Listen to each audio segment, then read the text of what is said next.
They have very good stories of how they started from scratch and built their empires to profitability. And that's the reason why Bizna Kenya and MC Moments have partnered to bring you Biz Talks. Biz Talks. And here we shall be hosting mentors, people who have gone ahead of us, people who have created these empires, people who have also on the verge of creating these particular big businesses. And these lessons will be valuable for you, the business person, for you, the aspiring business person, the entrepreneur, so that at least you can make wise decisions when it comes to building that business. So every Friday at 8 a.m. on all business platforms, that's the Facebook and YouTube channel. All right, welcome to Biz Talks, conversations that we hope will help you as a business person make better money choices and of course business choices as you do your business every day. And you know, there's a conversation that is happening. That's the reason why I'm in a suit and a tie in this country, in the city center right here at Kempinski, under the Africa Digital Finance Summit. Africa Digital Finance Summit. And the guest that I have today is actually a co-host with me, but she's amazing when it comes to all these matters, digital finance, you know, the cryptocurrencies, everything else, all those questions you have been asking to be answered. And of course, I am sitting down today as well in the learning seat to get to learn as well. So what questions do you have when it comes to all these matters, digital finance? You know, she's going to tell us stories, including the fact that at some place in Nyeri, you can actually buy Nyam Chom with Bitcoin, you know? Is this the near future? Is this what we're looking towards, or is it even the now? And are we almost late at joining it, if at all you're still questioning about them? So that's the conversation we are having today right here on Biz Talks. And yes, my guest is right here. Rosaline, welcome. Thank you so much. It's good to have you. As usual, normally, I would serve you a lot of scrumptious manenos with tea and all that. Yeah. But because you asked for warm water, Yeah. that's the same thing I'll take today. So I'll serve you this. That's all right. It's quite hot, so I need to be very careful here. All right. So that at least we can have this conversation. Thank you so much. You know, I must say, learning about this is very key because my mind is blown up by what I've been learning since yesterday. And I hope that you can at least demystify a little bit more, especially for business people who are really watching and getting to know. And there are many people who are already into this particular, let me call them cryptocurrencies and or digital finance.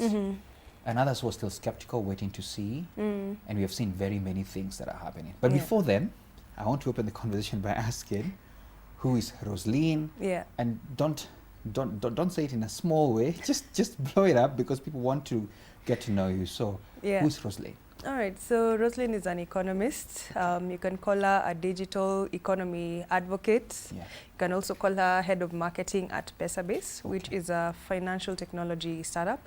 It basically assists or serves people to facilitate remittances between Australia and East Africa. Okay. And really that's our service, that's our niche. So my interest in the fintech world is that you're bringing together finance and technology to make things more secure, more cost-friendly, and definitely more convenient for a lot of people around the world as you look at reducing the barriers to transacting.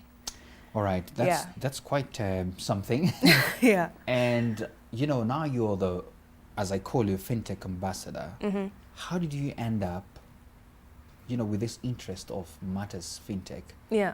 Well, for me, it was a journey. It's not something that I woke up one morning and decided this is everything I am going to chase. Yeah. I actually just wanted a master's in initially international relations. Okay. I didn't land with that. That interest switched because as I was doing my research and asking what will I study, then I came across some problem areas and questions in cybersecurity.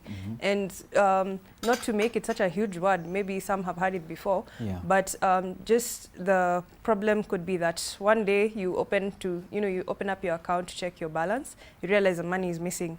You did not withdraw it, you did not send it, but it's missing. And then you start asking. A lot of that happens, by the way, why? sometimes to some people. Yes, exactly. And for some people, it's unfortunate that they never get their money back, right? And why aren't we talking about that? Why aren't we making that a safe enough conversation? Why should someone feel that talking about their money missing could be their fault, you know? So we need to actually trace these steps and make this conversation very safe enough for everyone to understand. So for me, seeing that as a big problem, I felt, whoa, I need to do something about this. And in my doing something about that, I got to learn about new technologies then that would address such issues to do with safety in online spaces. Yes. Speaking of which, you know, there was a big story going around. I think the DCI spoke out on Twitter about how people are even using dead persons, registering their lines and all that. Yes. And getting a whole lot of money out of their accounts. Exactly. Now, in even to do with unclaimed financial assets, a lot of people don't know how to begin with that, and yet there's the Unclaimed Financial Assets Authority. You know, it's just something that general awareness is just yet to become daily conversation. Yeah, and even for people, it's good that at least twice a year, go to Safaricom and just check if your ID has been counter-registered. Sometimes that happens too. Oh, hold on that thought, because it's important. I have never walked back to my line. I think it's about, I don't know, 10 years old plus. Yes. So you say every 2 years I need to just go and check, hello, am I the only person with this number? No, I think for maybe someone who may have once upon a time, not too long ago, actually, last year, actually I saw a notification on my phone. Someone was trying to register with my ID, and I said no. So at least that one I knew. There are people who do not know. And you know, sometimes when the notification comes on your phone and you just say yes without looking. Yeah. And maybe someone is trying to register for Fuliza. What do you do when someone takes a debt that way, you know? So it's just this information. Sometimes a lot of people just don't know how important their information is. Yeah. And it comes back to that basic awareness that I need to know my phone number, my ID have not been counter-registered. Yeah, because we need to be safe, you know. You know, there are always pros and cons that we can talk about when it comes to matters fintech. Yes. But, you know, I sort of sit down even yesterday through the sessions that we had and felt we are quite doing well, not just as Kenya, but as Africa. And a lot of conversations that I had is that, you know, matters fintech, Africa is on the lead. Yeah. And especially looking at M-Pesa and what it has done, that the big giants of the industry like Mark Zuckerberg would come to learn from us how we are doing this and all that, and how it's a success. I feel it's really good, and it puts up on the upscale. I don't know whether fintech is, would we say Africa actually is the center of fintech? What would be your comment on that? Well, first a quick definition for someone who is hearing this fintech word for the first time. It's better to start with the definitions. Yes, fintech. Yes. We're talking big things here. So fintech is simply financial technology. That you're bringing in together traditional avenues of finance, whether you're talking about saving, insurance, credit, investment, micro-investment, and having these apps or these platforms accessible in a technological app or website. Now, back in the day when you wanted to, let's say, buy shares, you had to fill in some forms to get an account with the CDSC in Kenya, right? And if you generally want to buy shares, you have to wait for, give or take, 3 days for your information to be verified. Absolutely. So that you can buy either shares or bonds, right? Now, imagine having this just at the comfort of your mobile phone. Right? And just being able to upload funds from M-Pesa and easily buy some of these bonds. And Makiba was one of the first ones that with just 3,000 shillings then, anyone could just get that and at the end of the year have their payout back. Now, this has been a learning curve, but imagine all these other applications right from the comfort of your phone. Star, something, hash, and you have that access. No more forms, no more long processes. Within days, then your capital can gain other means or percentages of appreciation. Yes. Because again, another aspect with investment that for long, even for me growing up, investment meant real estate. Yeah, a lot of it is that. Ashamba here, there. Kashamba pale, nini. Yes, but now for me, through my learning curve, it's that investment does not mean real estate. It actually means a share here, a bond there, another instrument here, and another instrument there. All right, just before we go on with the definitions, because I know I really want to understand as well some definition on blockchain as well on cryptocurrency. I just want to alert our viewers that, this is your day to ask whatever you have ever heard on matters fintech, now that you know about finance technology, matters blockchain, all these coins you've heard about, from the Bitcoins and all. So please feel free to send in whatever questions that you have. And as well as usual, any good conversation that somebody needs to know is worth sharing. So click on that share button so that at least you can have as many people get to learn. So now let's get to, now that we've started on the journey of definitions. Yeah.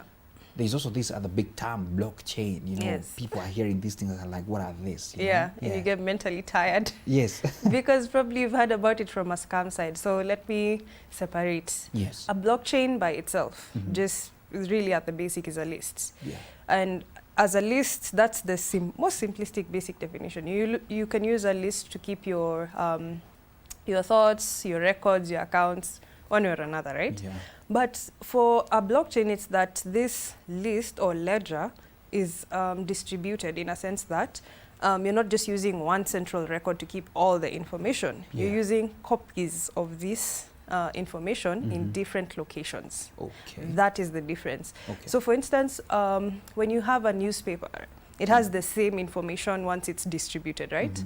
And you cannot change at the point that you have the newspaper, page 3, Yeah, because you cannot, yes. the information was already distributed. It's already distributed. That's the concept. Yeah. So with a blockchain, that's how it works. If you try as an individual to change one singular record, it's too late. Yes. You have to go back to the to the source Yes. and try to change that. But in terms Absolutely. of computing resources, it is extremely expensive to even try that. Okay. So the mechanism by design just discourages tampering of information because it makes it extremely expensive to have to change one singular entry. Okay. So once it's every block of information just carries a set of transactions. Okay. That's why you have the block chain. All right. Literally a chain of blocks that Yes. carry information. You try to change one block, you have to change them all. Too bad for you.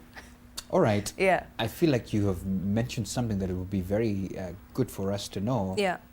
Because by that you talk a lot about safety when Yes. it comes to finances. But before we get to the safety part of it, let's talk about also the definitive parts of the cryptocurrencies. Yes. We know currencies, but Yes. these crypto things, yeah, and we have heard about mining. I know I'm not alone on Yeah, this, yeah, but yeah, yeah. Okay, could so you just care enough to explain to us this? all right. So I'll go back to this block of this chain of blocks. Yes. The blockchain. Yes. So in this chain of blocks, they are linked, right?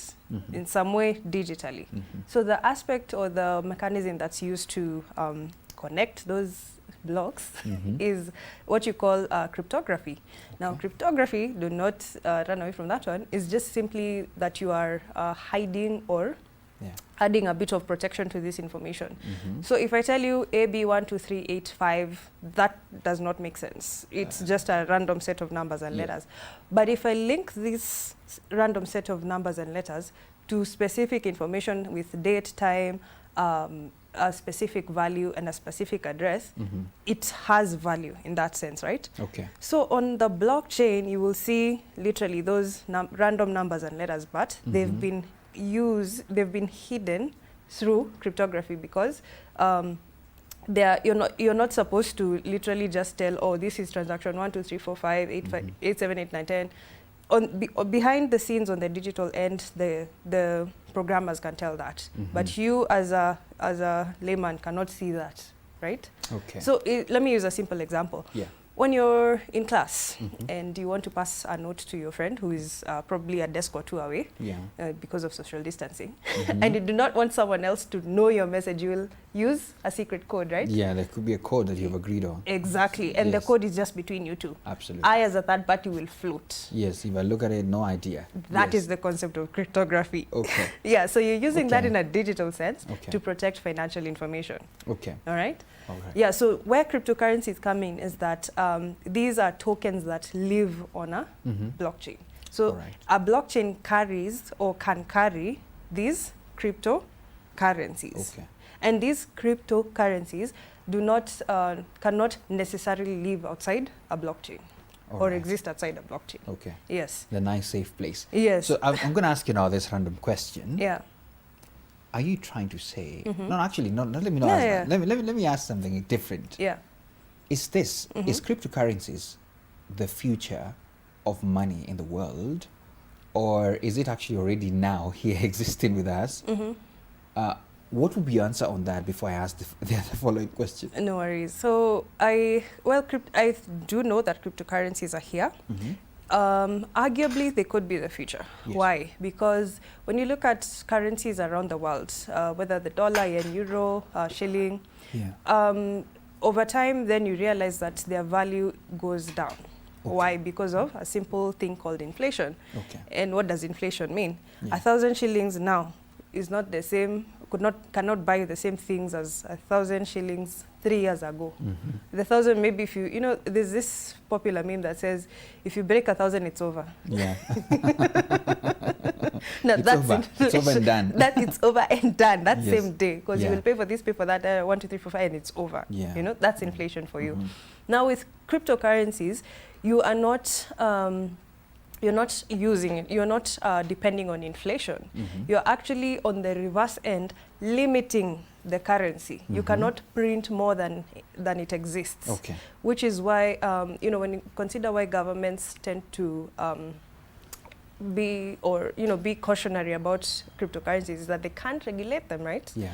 It's that these digital currencies are programmed by a specific code, Mhm. not to be past a certain level. So for instance, Bitcoin has a cap of 21 million coins. There Okay. will never be any more than 21 million coins. So it's proof Yes. of inflation completely. Exactly. So instead of having unlimited supply, it's limited supply. Wow. Yes. So that is the one thing that, by design, so to speak, limits the circulation of cryptocurrencies, although some are inconsistent supply. Mhm. But for those that have a limited supply, then Mhm. you can understand why the value tends to go up rather than down. Okay. It fluctuates, yes, Yeah. but it Mhm. tends to go up. Now, that is one of the contentions that people tend to feel. If they're going up, then why don't we all put our money there? Yeah. But, Absolutely. Absolutely. When you consider the fact that, well, all around the world, then there are all these barriers to finance. Mhm. Not everybody has a bank account. Not everybody has identity. Not everybody has, you know, even the means to really, because they're depending probably on either a child or parent to bring Yeah. in some form of value in, at the home level. Yeah. But when you consider countries like Venezuela or Zimbabwe, which have seen hyperinflation, you're left Sure. to wonder then, should I have to carry huge bags of money just to Mhm. buy basic necessities? Yeah. And that's why you can see why a digital currency then that doesn't devalue is so Yeah. critical. It's not that hyperinflation is the fate of every nation, Yeah. but it's wise to consider, what if we just had this alternative? You're right. And of course, that would free a lot of conversations that are going around, especially between nations, Yes, whether to still keep the dollar as their reserve currency. reserve currency and all that. Yeah, That's an interesting conversation, and I hope our viewers are also getting this. yeah. But I've seen a little bit of some things happening, you know, in the crypto world, if I may call it that, because I've seen huge names, Yeah, you know, dive in and, you know, leapfrog even the shareholding of such cryptos. I've had a moment when Elon Musk has jumped in. Guys like Bill Gates as well have really highly recommended this kind of things. What is this that they know that we don't know? Now, it's a very interesting conversation to follow, because in the last 10 years, you've had still some big names calling Bitcoin a bubble, cryptocurrencies a fad, Yeah. you know, just really dismissing the hype, because I mean, they've been really serious dips in value. I mean, 2017 to 18 was the most infamous price correction of 80%. Yeah. All cryptocurrencies dipped, and people thought this thing is over, it's dead, that's done. Yeah. You know, and there have been similar dips in the past. Almost every 4 years, there's a major correction. Now, this happens because cryptocurrencies, as at this point in time, Yeah. tend to behave like shares that can either rise in value or dip. Okay. A lot of them are speculative in the sense that you have these very, very crazy spikes and percentages being seen every other day. Yeah. Now that's really there for anyone to do their research, and I encourage, if you hear about a cryptocurrency, please do your research. Please, by all means necessary. You would rather be slow to invest than quick and lose your money, because a lot of people have been duped that way by one group or another telling you you're making daily returns, it's endless gains, no losses and things like that, which if you compare that with traditional finance, honestly, that's hot air, right? Okay. So those are some of the myths and upsides, so to speak, in a balanced sense. Okay. So I would say that for the likes of Elon Musk, who famously put Bitcoin on his Twitter handle, Yeah. there's a lot of interest in terms of what is the future of money, you know, in a future where you don't want inflation tearing away at your profit. Yeah. Because whether you live in the US, in Europe, in Asia, in Australia or Africa, Yeah. inflation is the one thing you need to be able to see, and it's not short term. Inflation is long term. You could make even $10,000 a year, you can make $100,000 a year. If you're not investing sustainably for the long term, if you're not playing the long game, then you are losing. Yeah. There's this famous saying, the famous or not famous, the Yes. rich get richer, the poor get poorer. Why? One of the reasons is actually inflation. Because as I said, with 1,000 shillings, that 1,000 could last a week for some, Yeah. but now it's less than a day. Okay. And we're still dealing with the issue of many people living under $1 a day, right? Yeah. Now, in the long term, if we consider the impact of inflation, then it should make us consider, if we're not, for instance, especially after COVID-19, gaining alternative means of income, then what are we really doing to not only increase income, but to protect that income from long-term devaluers? Because those ones are there, inflation being one of them, right? Yeah. And you can't control the economy. That's for sure. Yeah. But as it relates to investing, and when you consider especially the stock market, then that's one of the promises that future value kind of lives there, right? And digital currencies tend to hold that. So I would say for anyone who is considering digital currencies right now, Okay. don't jump into it because you had a big name Yeah. jumping into that. Okay. It is good if that gives you a positive outlook. I would say do your own research as you look at what the future of money is. Okay. And what is money? Really bringing this to a close. Yeah. It's a unit of account. Okay. It's a store of value, and it's a medium of exchange. Okay. So as it relates to digital currencies, then they don't fully satisfy the conditions of functionalities of money, which is why you can't just walk into any store and pay with a cryptocurrency, right? Yeah. Which is why, like, for Tesla's decision to accept payments for cars in Bitcoin, not every other auto dealer is accepting the same, right? So that's the sense in which these cryptocurrencies haven't been universally accepted. So let's not say that, oh, next year we are all going to be using cryptocurrencies, but over time, the more people understand, Yeah. then we will see more acceptance. We will see better awareness. Then cryptocurrencies could now morph away from being entirely speculative to more usable for daily usage. Okay. Yes, so then again you will move away from it just being a store of value or measure of wealth to it being more more user-friendly in the long run for everyday use. You've said very many things there. Yes, yes. I know it's usually a bit of a basket of things, but this is where we're heading. All right. Yeah. One of the things you've said is that you cannot just jump in, because actually you preempted my question Yeah. on whether I should tell any viewer, including myself, that this is the time I need to start investing immediately on the cryptos, but you've said just prior to that, you need to sit back and do some work. Yes. So what is that work again? If you're thinking investing, Yes. I have a very interesting way of saying it, or rather thinking about it. Yeah. When you plant a tree, Yes. will that tree be tall tomorrow? No. It takes time. Yes. Yes. What do you have to do to get that tree to grow? Keep watering. And and maybe manure or something, pruning, all that. Thank you. Yes. Now with your money, Yes. you do not put it in somewhere Yeah. and you're expecting it to give you that Yeah. immediate return. Yeah. You have to do your due diligence in terms of research. Yeah. What is the performance? What are the metrics? What are the volumes? Are Okay. there any factors that are affecting the performance of this digital currency over time? Okay. Okay, because this is where scammers have really capitalized on those gaps in knowledge, Yeah. because they gather you up for a presentation. All Usually, right. and they tell you, or rather they show you that they've done the math for you so you don't need to do it. Okay? Okay. And I'm putting this as practical as possible because a lot of people will get into research about digital currencies, but they'll only take the first three results that they see. Now, if you're investing into a stock, do you do that? No, you don't. You want to know the performance culture of this Absolutely. company. You have want to to do know its some management. research on that. Just some research. Mm. You know, and there are some basics in terms of this that you can't compromise. So with your hard-earned money, please respect it. Yeah. Yes. All right. So it's not just jumping in. You Yes. better do some research on that. Yes, All right. yes. Okay. And by the way, now that you talked about your organization that you work with, do you advise people on that as well? For remittance services, yes. Okay. Yes. All right. Not cryptocurrency investments. Okay. Yeah. So I want to ask the question of, because somebody may be saying, okay, I think it's time to start thinking about it and I want to buy. Maybe they've done a little bit of research, they've heard about it, they feel, okay, I'm willing to risk something now.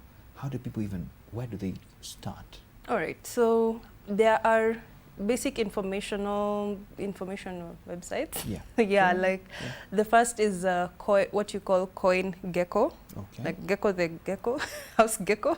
So that's like a website or what Yes, is it? it's a website. It Okay. just tracks. See how a gecko kind of walks up the Yes. wall? So it Yes. actually tracks which coins are currently performing or which ones have volume. Then Alright. there's Coin Market Cap, Okay. which basically lists some of the top Yeah. cryptocurrencies Yeah. for information. Mhm. Then in terms of actually buying digital currencies themselves, there are several peer-to-peer marketplaces. There's a lot of them on Google Play Store or App Store actually. So Yeah. it just depends on which ones are applicable to your country, because some Okay. service, for instance, registered in Africa or available in the US and so on and so forth. So if you just do a quick search on the top providers for digital currency exchange services like in Kenya or any other country where our listeners are there, then you will find at least top 3 services, and their Okay. apps most likely are available on Play Store. All So right. once you have your Play Store wallet, then you can actually proceed from there. Really, it's not that complicated that you have to look for a person to do it for you. And I would say, please do not have a third party, entity managing your coins, because chances are then you may not have access to them. Okay. Because with one difference between cryptocurrencies and shares is that you're not dealing with a broker. Mhm. And if you try to deal with a broker, Mhm. please tread with ultimate and utmost caution. Wow. Yes. All right. At least you have your information if you want to get into that. Yeah. And we have about 10 minutes or so, and I would like to get into some of the comments we have and the Yeah, questions. sure. So if you have any questions so far, I think feel free to throw it in now. But now that we've talked about the future and what is happening, there are things that are already happening here and now, including yesterday I met one of the ladies in the panelists who said that if I go to Nyeri, at her Betty's place, that was the name, Yes. people are buying Nyamchom with Bitcoin. Yes. And I was like, it's already happening here. Yes. I don't know. So what's your comment on that? Yes. And is it already ingrained already, or are we on the rise? What is it? All right. We are, allow me to say we're in the very early baby stages. Baby stages. And I say baby steps Yes. because I can't authoritatively or definitively say that we have like 100,000 or 1,000,000 Kenyans already using this, trading every day. No. Reason simply being because the central bank did issue a cautionary notice Yeah. on cryptocurrencies, simply because, when you have cases whereby people have lost money and things like that, there is no formal protection for that, right? Okay. So the cautionary note does mean that if you are dealing or handling digital currencies, it is at your own risk. And that, of course, that makes it definitely a high risk, which is a fact which is really out in the public, right? But in the case of Betty, then you'll find that she not only accepts digital currencies for payments in food, it's that she also educates the public. The public about okay? it. Yes. Because as she did share her story at yesterday's session, it's that both young and old people are interested, like, is Bitcoin food? Yes. Or is it currency? Because it's, you know, you've put Bitcoin at a restaurant. Yeah. So I would expect naturally that this is maybe on the menu, right? Yeah, so nipatie Bitcoin nikule. I had there that you statement. go. Yes. And you find that this is a matter of basic awareness and education. Yeah. So over time, it's that the more people understand, then it will be an option. It will be an alternative. But, well, for Kenya, I say we have lots of payment gateways and options that we can use aside from M-Pesa, really, because Kenya, I think we have really been, you know, we've really been on the good side of things when it comes to financial payments. So this is really to appreciate every major financial service provider who has made it easy for us as Kenyans to just carry our mobile phones and not think about cash. I know, what? You know, yeah. So for Betty, I really applaud her efforts and her work in terms of just educating the public, because such education is necessary in even the elderly being able not to be scammed when now the scammers are capitalizing on the gaps in knowledge. Okay. Yeah, because the truth is that if we don't know the basics, scammers will teach us. They'll teach us, right? But steal from us. All right.